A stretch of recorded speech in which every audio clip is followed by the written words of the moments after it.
నెలల తరబడి ఎన్ని మందులు వాడినా మీ మోకాల నొప్పులు తగ్గట్లేదా? ప్రాణ పెయిన్ క్లినిక్ లో అత్యాధునిక చికిత్స. నమస్తే, నేను Keshav. Welcome to Suman TV. ఆంధ్రప్రదేశ్లో ఓ కాలేజీలో జరిగిన ఉదంతం ఇప్పుడు రాష్ట్రాన్ని గగురుపాటుకు గురి చేస్తున్నటువంటి పరిస్థితి. 300 మంది కళాశాల విద్యార్థినుల భవిష్యత్తు పైన ఒక మాయని మచ్చగా మారబోతున్నటువంటి ఒక సంఘటన రాష్ట్రం మొత్తాన్ని కలవరపరుస్తుంది. గుడ్లవల్లేరు అనే పేరు వినగానే విద్యా సంస్థలకు పెట్టింది పేరు అనేటువంటి అభిప్రాయం గుడివాడ నియోజకవర్గం పరిధిలో, అలానే విజయవాడకి కూతవేటు దూరంలో ఉండేటువంటి ఈ ప్రదేశంలో అనేక విద్యా సంస్థలు ఉన్నాయి. అందులో ఇంజనీరింగ్ కాలేజెస్లో గుడ్లవల్లేరు ఇంజనీరింగ్ కాలేజ్ చాలా ప్రత్యేకమైంది. అలాంటి ఇంజనీరింగ్ కాలేజీలో ఒక స్టూడెంట్ చేసినటువంటి అరాచకం, ఆడపిల్లల హాస్టల్ రూముల్లో, ముఖ్యంగా బాత్రూముల్లో పెట్టినటువంటి సీసీ కెమెరాల ఉదంతం రాత్రంతా కునుకు తీయని పరిస్థితిని క్రియేట్ చేసింది రాష్ట్రంలో. దీనిపైన అసలు వాస్తవాలేంటి, అక్కడ జరిగినటువంటి సంఘటనకి ఎవరు బాధ్యులు, ఈ అంశాలపైన విశ్లేషణ చూద్దాం. మనతో పాటు అనలిస్ట్ చంద్ర శ్రీనివాస్ గారు. నమస్కారం. నమస్కారం. గుడ్లవల్లేరు ఇన్సిడెంట్ మామూలుగా కాలేజెస్ అనగానే చాలా వరకు ఆ విజయవాడ, ఉయ్యూరు పరిసర ప్రాంతాలు, గుడివాడ విజయవాడ మధ్యలో, ఇటువైపు చూస్తేనేమో విజయవాడ గుంటూరు బార్డర్స్లో ఎక్కువ ఇన్స్టిట్యూషన్స్ ఉంటాయి. ఈ గుడ్లవల్లేరు కాలేజీకి కూడా అలాంటి మంచి హిస్టరీనే ఉంది. కానీ ఈ సంఘటన మాత్రం చాలా కలవరపరుస్తున్నటువంటి సంఘటన.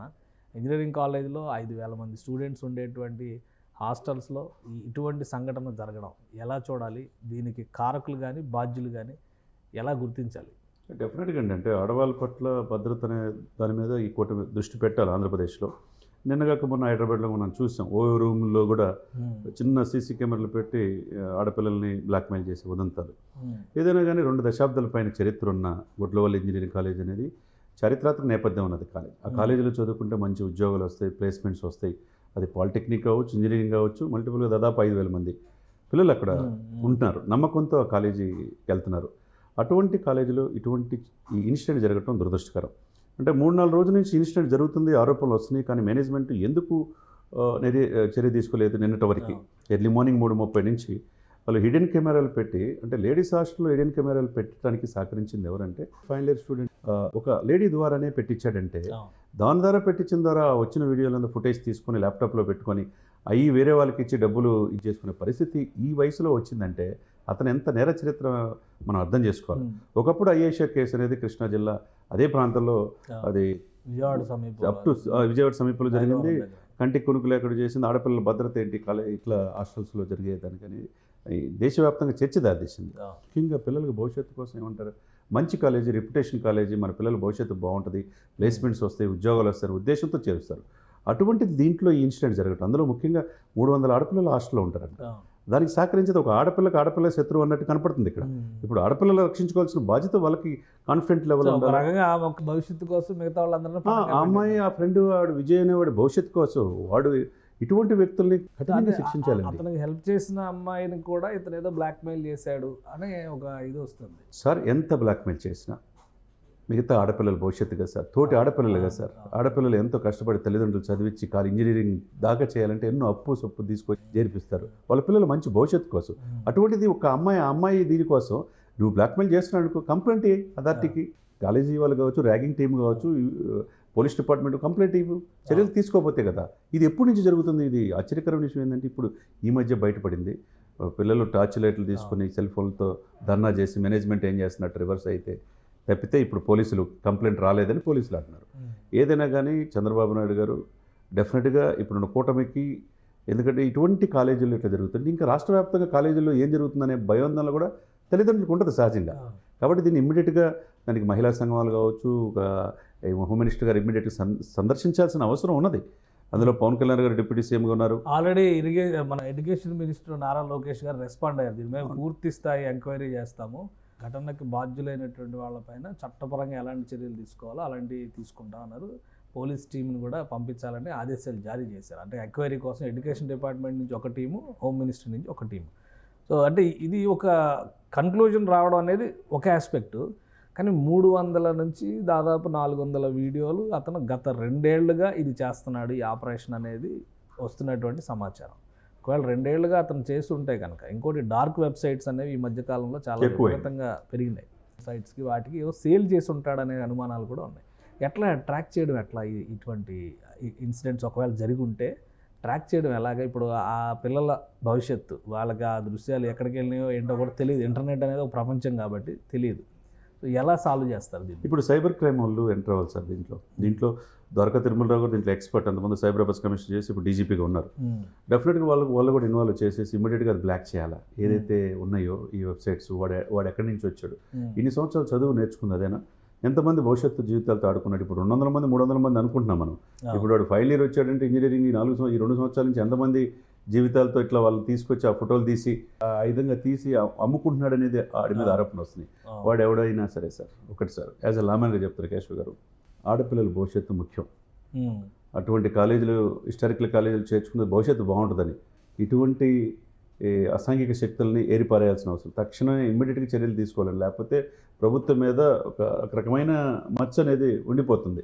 కాబట్టి ఎన్ని సంవత్సరాలు ఆడి నేపథ్యం ఏంటి, వెనక్కి ఎక్కడి నుంచి వెళ్ళి ల్యాప్టాప్లు మిగతా అన్ని స్వాధీనం చేసుకున్నారు, ఏంటి పరిస్థితి, దీనికి అసలు యాక్చువల్గా ఆ యొక్క కాలేజీలో ఏం చేస్తున్నారు, సీసీ కెమెరాలు ఏమైనా, సీసీ కెమెరా విద్యార్థుల్ని పర్యవేక్షించడానికి, ఎందుకంటే ఇప్పుడు అతన్ని క్వశ్చన్ చేయడానికి పోలీసులు వెళ్ళినప్పుడు రాత్రి ఆందోళన జరిగినప్పుడు సాధారణంగా ఏంటంటే తెలంగాణలో ఉస్మానియా యూనివర్సిటీలో కానీ వరంగల్ మెడికల్ కాలేజ్ లాంటి చోట్ల విద్యార్థులు బయటకు వచ్చి ఆందోళన చేసిన సందర్భాలు చాలా చూస్తాం. ఆంధ్రాలో అటువంటి సందర్భాలు చాలా తక్కువ ఉంటాయి. బట్ ఈ సంఘటన పైన విద్యార్థులు కూడా సెల్ ఫోన్ టార్చ్లు వేసుకొని రాత్రి తెల్లవారుజామున 12 గంటల నుంచి వాళ్ళు ఆందోళన చేస్తున్నారు. 3:30 తర్వాత మొత్తం మీడియాకి వచ్చింది. పోలీసులు వెళ్ళిన టైంలో ఎవరైతే ఇప్పుడు అనుమానితులు ఉన్నారో అతను ఉన్నటువంటి కండిషను పూర్తిగా అతను ఏదో మాదక ద్రవ్యాలు సేవించో లేదంటే గంజాయి కావచ్చు, మందు తాగి ఉండొచ్చు, ఆ కండిషన్లో ఉన్నట్టుగా కనిపిస్తుంది. అసలు కాలేజీల్లో విద్యార్థుల బిహేవియర్ని పర్యవేక్షించడానికి ఏమైనా వ్యవస్థలు ఉన్నాయా? ఉండాలి సార్, చీఫ్ వార్డెన్ ఉండాలి. అసలు లేడీస్ హాస్టల్కి వీళ్ళకి సంబంధం ఏంటి, ఎవరెవరు ఇట్లా ఉన్నారు, వాళ్ళ పరివర్తన ఏంటి, వాళ్ళు ర్యాగింగ్కి ఉన్నారా? ఇప్పుడు మీరు అన్నట్టు వరంగల్లో రంగనాథ్ గారు ఉన్నప్పుడు మెడికో ప్రీతి కేసు చాలా సెన్సేషన్ క్రియేట్ చేస్తుంది. మొత్తం కాలేజీ అంతా కూడా బయటకు వచ్చారు. మీరు అన్నట్టు ఆంధ్రప్రదేశ్లో ఇటువంటి ఇన్సిడెంట్ జరిగినప్పుడు ఇప్పుడు ఏం చేస్తున్నారు? కాలేజీ అంత చారిత్రక నేపథ్యం ఉన్న ఆ కాలేజీలో వ్యవస్థ చీఫ్ వార్డెన్ ఏమయ్యారు. ఇటువంటి నడవడిక ఉన్నప్పుడు ఇటు తెలియకుండా ఎట్లుంటుంది మిగతా వాళ్ళకి? మిగతా వాళ్ళు స్టూడెంట్స్ వాళ్ళ క్లాస్మేట్స్ కూడా కంప్లైంట్ ఇస్తారు కదా సార్. అంటే వాడు అంత ఏ విధంగా తయారయ్యాడో ఈ 2 సంవత్సరాల నుంచి అడ్డు ఆపు లేకుండా గత ప్రభుత్వం పూర్తిగా సహకరించిందని అనుకోవాలి యాక్చువల్గా చూసుకుంటే. లేకపోతే ఈ గంజాయి అనేది ప్రతి గ్రామ చిన్నపిల్లడు 7-8 తరగతులు కూడా గంజాయి సేవించే పరిస్థితులు ఆంధ్రప్రదేశ్లో ఉన్నది. అడ్డు ఆపు లేదు. కాబట్టి దీనికి కారణమైన ఎవరు, దీని వెనక ఎవరు పెద్దవాళ్ళు లేకపోతే వాడంతా యథేచ్ఛగా చేయడు సార్. కాబట్టి దాని వెనక విచారించాలా, ఇమ్మీడియట్గా చర్యలు తీసుకోవాలి. ఇటువంటి వ్యక్తులు ఇప్పటికే ఏరిపారైపోతే నమ్మకం అనేది సన్నగిలిద్ది సార్. ఇప్పుడు చాలామంది కంప్లైంట్స్ పెట్టారు. పవన్ కళ్యాణ్ గారికి ట్వీట్ చేశారు, లోకేష్ గారికి ట్వీట్ చేశారు. ఎక్స్లో అంటే కాలేజీ యాజమాన్యానికి వారం క్రితం మేము రిప్రజెంట్ చేసినా ఎవరో పట్టించుకోలేదు, న్యాయం చేయండి దయచేసి అని చెప్పని అన్నారు. సో గవర్నమెంట్ రోల్ చాలా ఇంపార్టెంట్ అవుతుంది. ఇందులో పొలిటికల్ యాంగిల్ ఏమైనా ఉంటుందనుకోవాలా, లేదంటే సీరియస్గా గవర్నమెంట్ ఈ ఇష్యూని హ్యాండిల్ చేయడానికి అవకాశం, స్కోప్ ఉందా? డెఫినెట్గా ప్రభుత్వానికి ఉంటుంది, ప్రభుత్వానికి బాధ్యత ఉంటుంది. ఎందుకంటే వారం నుంచి కంప్లైంట్ చేయకపోతే అధికారులు ఎవరు ఎందుకు పట్టించుకోలేదు? నిజంగా ఈ విషయం ఆశ్చర్యకర విషయం. ఇప్పటికిప్పుడు తెలిసింది కాదు. ఇట్లా జరుగుతుంది, అనుమానాలు ఉన్నాయన్నప్పుడు ఎందుకు విచారించలేదు? వాడు ఆ స్థాయికి వెళ్ళిపోయి మొత్తులో మాట్లాడే స్థాయికి వాడు విజయన్ వాడు ఎదిగాడు. వాడు వెనక ఎవరున్నారు అనేది డెఫినెట్గా బయటకు రావాలా. ఎంత కఠినమైన ఏంటంటే దీంట్లో ఉపేక్షించేలేదు. ఇది 5 రోజుల నుంచి వాళ్ళు కంప్లైంట్ ఇస్తే అధికారులు ఎవరైతే స్పందించలేదో వాళ్ళందరినీ సస్పెండ్ చేయాలండి. కాలేజీకి మాయం మచ్చగా ఉంది కేసు. వీడి వెనక ఎవడున్నాడు, సహకరించిన అమ్మాయి అయినా కావచ్చు, ఎవరైనా కావచ్చు సార్, ఇమ్మీడియట్గా చర్య తీసుకొని దాని వెనక పూర్వపురాలు తీసుకోవాలి. యథేచ్ఛగా వాడికి సపోర్ట్ లేకపోతే ఈ స్థాయిలో చేయడు.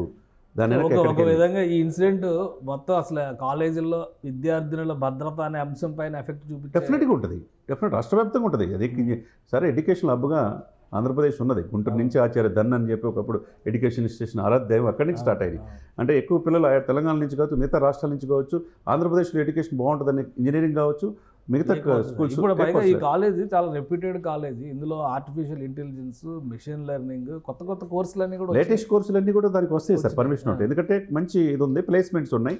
ఈ కాలేజీలో చదువుకుంటే ఉద్యోగులు డెఫినెట్గా వస్తాయనేది భావన తల్లిదండ్రుల్లో ఉంది. కాబట్టి మిగతా రాష్ట్రాల నుంచి కూడా ఇక్కడ చేర్చుకున్నప్పుడు భద్రత ఎట్లా ఉండాలి? ఆ భద్రత గాలికి వదిలేయకూడదు కదా. స్కూల్ యాజమాన్యం దీనికి 4-5 రోజుల నుంచి పిల్లలు కంప్లైంట్ ఇచ్చినా స్పందించలేదు. వాళ్ళు ఇమీడియట్గా సస్పెండ్ చేయాలి. వాడి వెనక ఏమైనా ఎంత పెద్ద తలకాయలన్నా కానీ ఇమీడియట్గా విచారించి కఠినంగా శిక్షించాలి, లేకపోతే నమ్మకం కోల్పోతుంది. గుడ్లవెల్లేరులో జరిగినటువంటి ఘటన రాష్ట్ర వ్యాప్తంగా కలకలం రేపుతుంది. రాజకీయ కోణాలను పక్కన పెట్టి చూస్తే విద్యార్థుల భవిష్యత్తు అనేది ఇక్కడ చాలా ముఖ్యమైన అంశం అవుతుంది. ప్రభుత్వ పక్షాన ఇమ్మీడియట్గా రెస్పాన్స్ అయితే వచ్చింది. విద్యాశాఖ మంత్రి నారా లోకేష్ ఆల్రెడీ దీనికి సంబంధించి సమాచారం ఇచ్చారు. ఎంక్వైరీకి పురమాయించినటువంటి పరిస్థితి. స్థానిక పోలీసు యంత్రాంగం కూడా రెస్పాండ్ అయింది. ఎవరైతే నిందితులు ఉన్నారో ఆరోపణలు ఎదుర్కొంటున్నటువంటి వాళ్ళని ప్రశ్నించే ప్రయత్నం చేస్తున్నారు. అయితే విద్యార్థుల్లో రేగినటువంటి ఆందోళనని నియంత్రించాలంటే ప్రభుత్వం ఈ విషయంలో చాలా సీరియస్గా డెసిషన్ తీసుకోవాల్సినటువంటి అవసరం ఉంది. థరో ఎంక్వైరీ చేయాల్సిన అవసరం ఉందని శ్రీనివాస్ గారు అంటున్నారు. ఇది స్పెషల్ డిస్కషన్. Keep watching.